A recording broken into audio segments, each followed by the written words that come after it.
The vote we will soon take to provide military weapons for Ukraine is the most important vote we will ever take as United States senators. We're not being asked to send American troops into war. We are asked to help the Ukrainians defend themselves. If we fail to help Ukraine, Putin will invade a NATO nation. He may delay his next invasion until he rebuilds his decimated military. But we must be clear-eyed. Ukraine is not the end. It is a step. If we fail to help Ukraine, China will eventually absorb Taiwan. If we fail to help Ukraine, we will abandon our word and our commitment, providing to our friends a view that America cannot be trusted. The Chinese Communist Party is already spreading propaganda using our delay as a warning to Taiwan that the United States will not be there to help in the face of China's threat. If we fail to help Ukraine, NATO, the alliance that's prevented great power conflict for over 75 years, will falter and eventually disintegrate. If we fail to help Ukraine, America will cease to be the arsenal of democracy. It will cease to be the leader of the free world. We will be replaced by the authoritarians, China, Russia, Iran, North Korea. If we fail to help the Ukraine, we'll be known not as our fathers and mothers were, the greatest generation, but as the worst generation. Now, for months, I've listened to the arguments for denying help to the Ukrainian people. I've observed that the reasons have evolved over time. First, it was claimed that Europe was not paying their fair share. That was proven incorrect. Our allies have already contributed more than $96 billion in aid, and the EU earlier this month agreed to provide $54 billion more over the next 4 years. Next, it was argued that we should instead focus on the Pacific and Taiwan. But Taiwan and Japan and South Korea tell us that the single best thing we can do to dissuade China's aggression is to support Ukraine. Next, we were told that we couldn't afford $60 billion for Ukraine-related funding. But somehow we can afford an $850 billion annual defense budget and annual trillion-dollar deficits, which has happened under both former President Trump and President Biden. Next, it was claimed that we would have insufficient weapons to defend America and Israel if we send more weapons to Ukraine. But the Department of Defense has explained that helping Ukraine will actually strengthen our national security by helping to rebuild our depleted military-industrial base. The latest excuse for denying aid to Ukraine is that this bill is a clever disguise for the future. Under this so-called logic, Trump has to be elected, Democrats have to win the House, and those Democrats have to be unable to find any other discretion of Donald Trump's upon which to base an impeachment. Now, I know that the shock jocks and online instigators have effectively riled up many in the far reaches of my party. But if your position is being cheered by Vladimir Putin, it's time to reconsider your position. Now, I can't see into the future, but there are no guarantees that Ukraine will defeat Russia. But that does not mean that we should stand back and let Putin have his way with Europe. What sending weapons to Ukraine does do is help discourage further Russian and Chinese invasions, which could draw us in. It helps preserve NATO. It allows America to remain the leader of the free world.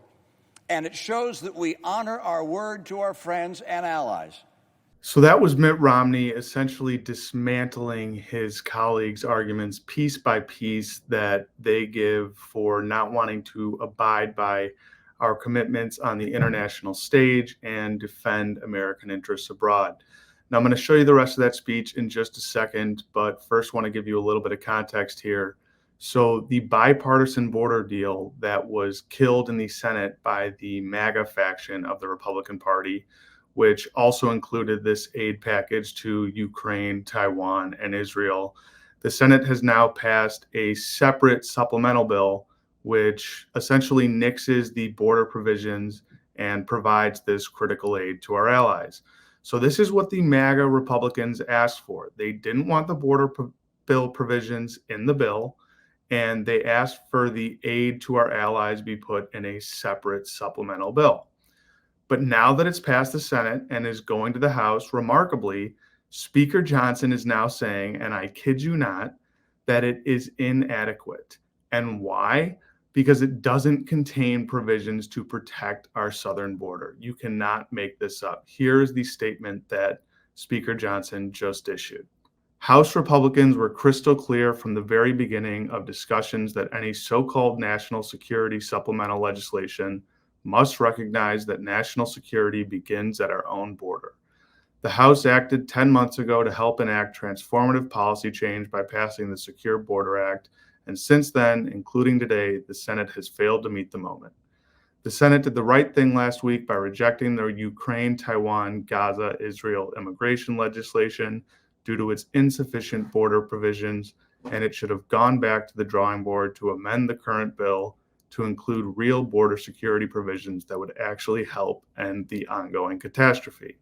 Instead, the Senate's foreign aid bill is silent on the most pressing issue facing our country.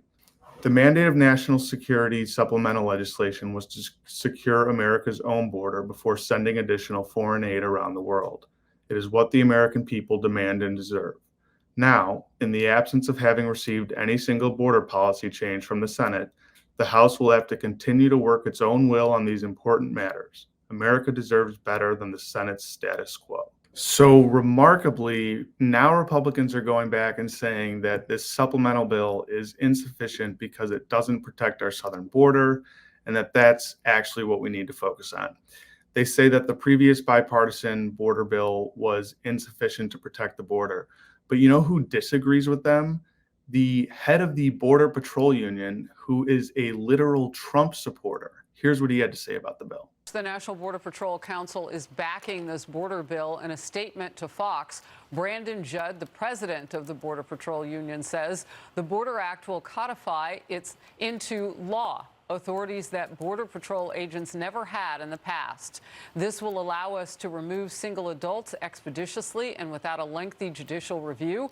While not perfect, the Border Act of 2024 is a step in the right direction and is far better than the status quo. So what's blatantly obvious is that Republicans are not serious at all about legislating. They claim the border is the most important issue for our national security, and they're against the bill that the border chief, the Trump-supporting border chief, says would help them secure the border.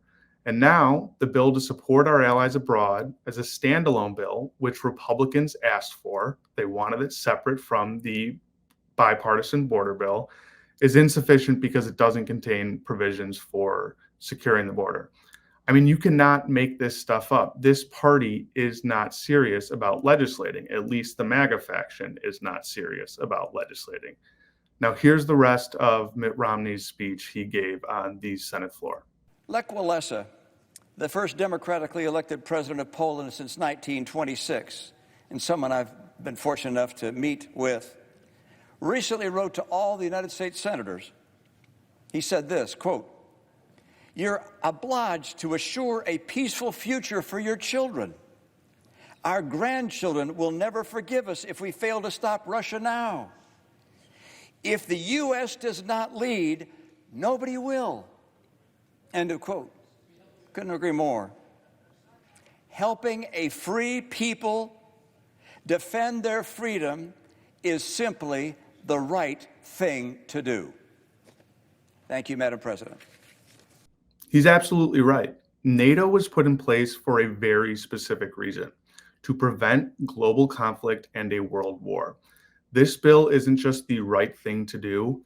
If the United States abandons Ukraine and allows Russia to continue their rampage across Europe, it puts the US and our NATO allies at risk of a greater conflict in Europe and signals to China that we are not serious about our commitments and gives them the green light to invade Taiwan, which would be another disaster for America, giving them disproportionate influence over American supply chains, something that Republicans are constantly spreading fear about, that China will, take too much influence over the United States, so we need to counter China. So make no mistake, this supplemental aid package is directly in America's best interest. And it's frankly a bargain compared to the costs we would incur if Russia wins in Ukraine, starts invading our NATO allies, and gives China the impression that they have the green light to go and invade Taiwan. Unfortunately, the Republican Party doesn't care about American interest. They care about Donald Trump's political interests. And he's made very clear that he wants chaos. He wants an open border so that he can run once again on securing the border. And he doesn't want to help Ukraine because, frankly, he supports Russia. He's said that much. He sides with Russia. And he wants to dismantle NATO and effectively the United States' role as leader of the free world. With Really American, I'm Justin Horwitz. Please be sure to like this video and subscribe to our YouTube channel. We've got a ton planned going into this election. We need your help. We can't do it without you. Thanks so much.